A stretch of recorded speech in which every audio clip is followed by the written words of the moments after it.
Shalom dan selamat kita bertemu kembali dalam seri pelajaran Sekolah Sabat melalui siaran HCBN Malaysia, saluran Sekolah Sabat Anda. Kita akan meneruskan perbahasan dari buku Ayub melalui pelajaran kedua bertarikh 15 Oktober 2016 yang bertajuk Adakah Ayub takut akan Tuhan untuk kesia-siaan? Tajuk lain menyebutnya sebagai Adakah Ayub takut akan Tuhan secara percuma? Ayat Alkitab untuk pelajaran kita diambil dari ayat yang dipaparkan ini. Ayat hafalan kita dipetik dari kitab Ayub itu sendiri dalam pasal 2 ayat 10 yang berbunyi, tetapi jawab Ayub kepadanya, engkau berbicara seperti perempuan gila. Apakah kita mau menerima yang baik dari Tuhan, tetapi tidak mau menerima yang buruk? Dalam kesemuanya itu, Ayub tidak berbuat dosa dengan bibirnya. Mari kita berdoa. Bapa di surga, apabila kami memulakan perbahasan Sekolah Sabat untuk minggu ini, kiranya kami dikurniakan oleh Roh Tuhan untuk memimpin perbahasan kami, memimpin agar kami dapat menerapkan setiap firman Tuhan yang kami akan pelajari. Dalam nama Yesus kami berdoa, amin. Sidang penonton, buku Ayub mempamerkan kepada kita satu dimensi yang sama sekali baru tentang apa itu realiti sebenarnya, yang memberi kita satu imbasan terhadap kontroversi besar di antara Kristus dan setan. Dengan demikian juga, ia memberikan kita satu garis rangka untuk membantu kita memahami dunia ini yang sentiasa suatu yang seakan-akan mempesonakan namun menakutkan, terutama bila kita diumbang-ambingkan olehnya. Kitab Ayub ini juga menyatakan kepada kita bahwa kontroversi besar itu bukan sekadar suatu konflik yang terjadi kepada orang lain, dan bahwa kita tidak ada kaitan dengannya. Malangnya, sidang penonton, kita turut terlibat dan sangat berkaitan dengannya. Wahyu pasal 12 ayat 12 mengungkap kepada kita mengenai kontroversi besar ini. Ia berkata, celakalah kamu hai bumi dan laut, kerana iblis telah turun kepadamu dalam geramnya yang dahsyat, kerana ia tahu bahwa waktunya sudah singkat. Pasal 1 dan 2 dari kitab Ayub memberitahu kita bagaimana Satan menuduh Tuhan sebagai bersifat berat sebelah dengan Ayub, dan bagaimana Ayub merespon kepada masalah yang dibawa oleh setan ke dalam hidupnya. Sidang penonton, pokok perbahasan kita terbahagi kepada dua topik utama, yaitu apakah betul dakwaan setan mengenai suatu pelindung yang ada di sekeliling Ayub, serta teologinya tentang kulit ganti kulit. Topik kedua yang terlibat dalam perbahasan kita ialah mengenai integriti Ayub. Apakah perbezaan antara Ayub dengan Adam, antara Ayub dan istrinya, dan juga persamaan antara Ayub dan Yesus. Sedang penonton, untuk memulakan, mari kita baca di dalam Ayub pasal 1 ayat 9 hingga 10. Lalu jawab iblis kepada Tuhan, apakah dengan tidak mendapat apa-apa Ayub takut akan Allah? Bukankah engkau membuat pagar sekeliling dia dan rumahnya serta segala yang dimilikinya? Apa yang dikerjakannya telah kau berkati, dan apa yang dimilikinya makin bertambah di negeri itu. Sedang penonton, perhatikan pada berkat material yang berkelimpahan, keluarga yang makmur, reputasi yang baik. Nampaknya Ayub memang seperti dikelilingi oleh tangan perlindungan Allah. Selain itu, Ayub mempunyai watak yang benar dan melayani Allah dengan setia. Walau bagaimanapun, satu pertanyaan timbul. Adakah Ayub akan melayani Allah jika dia tidak menerima semua berkat itu? Sifat Ayub telah dipersoalkan oleh setan, lalu menyerang dia melalui pencobaan. Namun serangan itu sebenarnya ditujukannya kepada Allah. Setan berpikir, adakah Ayub disogok oleh Tuhan agar berkhidmat kepadanya? Adakah terdapat manusia yang akan mengasihi Tuhan jika dia tidak menerima apa-apa sebagai balasan? Seterusnya, godaan itu diteruskan. Setan menemui Allah lagi dan Allah menunjukkan kepadanya bagaimana Ayub tetap setia kepadanya juga. Melalui apa yang terjadi seterusnya, martabat setan telah direndahkan di hadapan semua makhluk angkasa. Namun dia masih terus cuba menggunakan hujahnya terhadap Allah dengan berkata, kulit ganti kulit, setiap orang mempunyai harga, katanya. Mari kita baca di dalam Ayub pasal 2 ayat 4 dan 5. Lalu jawab iblis kepada Tuhan, kulit ganti kulit, orang akan memberi segala yang dipunyainya ganti nyawanya. Tetapi hulurkanlah tanganmu dan jamahlah tulang dan dagingnya. Ia pasti mengutuki engkau di hadapanmu.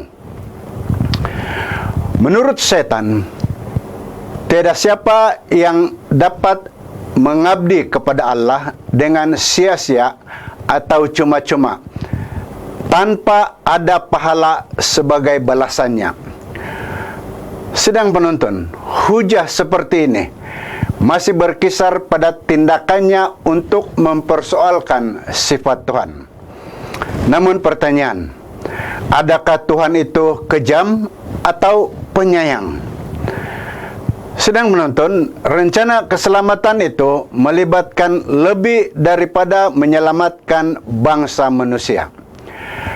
Ia berupa satu tindakan mempertahankan sifat Allah yang sejati.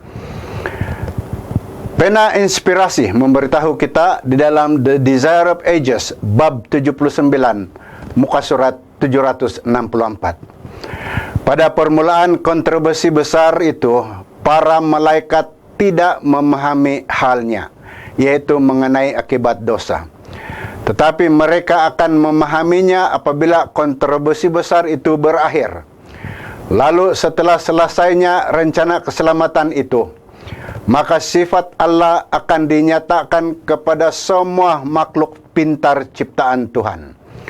Perintah-perintah di dalam hukumnya akan dilihat sebagai sempurna dan tidak berubah.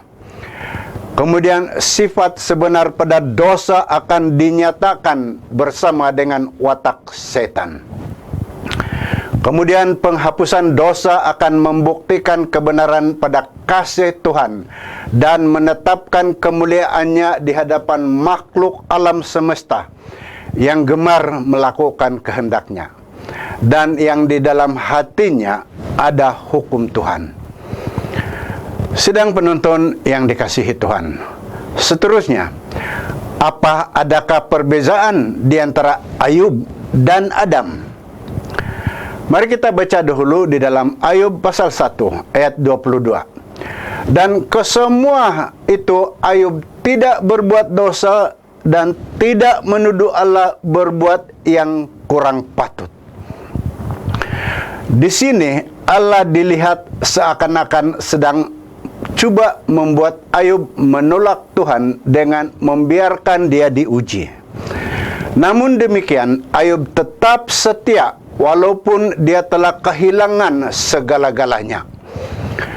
Allah telah membiarkan Ayub untuk memilih secara bebas sama ada berbakti kepadanya atau menolak dia. Allah tahu bahwa Ayub akan membuat pilihan yang betul. Jika kita tidak mampu melawan sesuatu pencubaan, Allah tidak akan membiarkan kita digoda dalam cara demikian. Paulus mengatakannya di dalam 1 Korintus pasal 10 ayat 13. Adam dan Hawa, makhluk yang tidak berdosa di tengah-tengah Firdaus sejati, telah terjatuh ke dalam dosa akibat serangan setan. Manakala Ayub yang berada di tengah-tengah penderitaan, tragedi dan kehancuran yang besar, telah kekal setia kepada Tuhan di sebalik serangan sengit dari setan. Di dalam kedua-dua case ini, kita memiliki satu contoh berkuasa tentang isu besar yang dipertaruhkan sehubungan dengan kuasa kebebasan untuk membuat pilihan. Satu perkara menarik ialah yang berlaku di antara Ayub dan istrinya. Ayub tetap setia dan bersikap benar di sebalik serangan setan yang pertama, tercatat dalam Ayub 2 ayat 3. Selepas serangan kedua, setan telah bertanya kepada Ayub soalan berikutnya melalui istri Ayub. Dia berkata, "Masih bertekunkah engkau dalam kesalehanmu?" Kita baca catatan ini di dalam Ayub 2 ayat 9. Maka berkatalah istrinya kepadanya, "Masih bertekunkah engkau dalam kesalehanmu? Kutukilah Allahmu dan matilah." Istri Ayub sangat tertekan dan penuh dengan penderitaan. Dia tidak memahami mengapa suaminya masih setia memuliakan Allah, kerana pada pendapatnya Allah telah mengambil segala-gala dari Ayub. Namun demikian, Ayub berkata kepada istrinya, "Apakah kita mau menerima yang baik dari Allah, tetapi tidak mau menerima yang buruk?" Ayub 2 ayat 10. Sedang penonton, itulah nadi pada iman Ayub. Ayub telah belajar untuk percaya sepenuhnya kepada Tuhan dan menerima hakikat mengenai setiap keadaan, sama seperti Paulus lakukan beberapa abad kemudian selepas dia. Iman kita mesti berada di atas premis yang sama pada hari ini. Paulus berkata di dalam Filipi 4 ayat 13, "Segala perkara dapat kutanggung di dalam Dia yang memberi kekuatan kepadaku." Kekuatan sama yang ada pada Paulus boleh menjadi milik kita. Alkitab memberitahu kita bahwa Ayub tidak berbuat dosa selepas setiap dua ujian itu. Dia juga tidak berdosa melalui perbuatannya atau percakapannya. Bahagian akhir dalam Ayub pasal 1 ayat 22 dan juga pasal 2 ayat 10 memberitahu kita bahwa dalam kesemuanya itu Ayub tidak berbuat dosa dengan bibirnya. Sedang penonton, hal ini membawa kita untuk memikirkan mengenai persamaan di antara Ayub dengan Yesus. Namun sudah tentulah ini tidak bermakna bahwa Ayub orang yang bukan berdosa. Dia sebenarnya memerlukan juru selamat sama seperti kita. Dia hanya tetap setia kepada Allah. Dalam pengertian ini, Ayub boleh dilihat sebagai satu bentuk lambang, satu contoh kecil mengenai Yesus yang semasa di tengah-tengah ujian dan pencubaan yang dahsyat, namun dia tidak putus asa. Dia tidak jatuh ke dalam dosa dan dengan demikian telah membidas tuduhan setan terhadap Allah. Sekali lagi, sidang penonton, kita membaca dari pena inspirasi dalam Selected Messages, bab 3, bahagian 4, pasal 19, muka surat 136. Ellen White berkata, Kristus mengatasi godaan setan sebagai seorang manusia. Setiap manusia boleh mengatasi pencobaan sama seperti Kristus mengatasinya. Dia telah merendahkan dirinya untuk kita. Dia dicoba dalam semua aspek sama seperti kita. Dia telah menebus kegagalan dan kejatuhan Adam yang memalukan dan telah menjadi penakluk. Dengan itu memberi keterangan kepada sekalian alam yang tidak jatuh dan kepada umat manusia jatuh bahwa manusia boleh memelihara perintah-perintah Allah melalui kuasa ilahi yang telah diberikan kepadanya oleh surga. Yesus anak Allah telah merendahkan dirinya untuk kita, mengalami godaan untuk kita, mengatasi godaan demi kita, untuk menunjukkan kepada kita bagaimana kita boleh mengatasinya.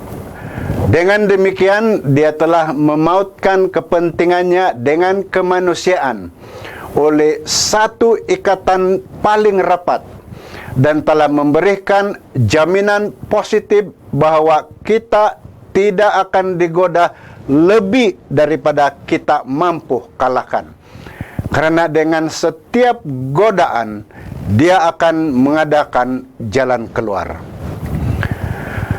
Sedang penonton, sebagai kesimpulan, penglibatan Ayub dan juga kita dalam kontroversi besar tidak semestinya pada tahap theological, tetapi pada tahap yang sangat pribadi. Penderitaannya berupa satu pencobaan kuat untuk menyangkal Tuhan yang masih kekal sama bagi kita sekarang ini. Tetapi kesetiaannya memberikan kita semangat dalam kesukaran. Kemenangan Kristus mengalahkan pencobaan dan kesediaannya untuk melalui penderitaan itu memberikan pengharapan kepada kita untuk menegakkan integriti kita. Shalom, demikian serba ringkas pelajaran Sekolah Sabat kita pada minggu ini. Kita bertemu lagi di lain rancangan. Tuhan memberkati. Mari kita berdoa. Bapa di surga, terima kasih di atas kesempatan ini. Semoga roh Tuhan membimbing kami apabila kami terus merenungkan pelajaran yang sudah kami imbas pada kesempatan ini, agar menyiapkan diri dan hidup kami menerima kedatangan Yesus yang kedua kali. Dalam nama Yesus Kristus saya berdoa. Amin.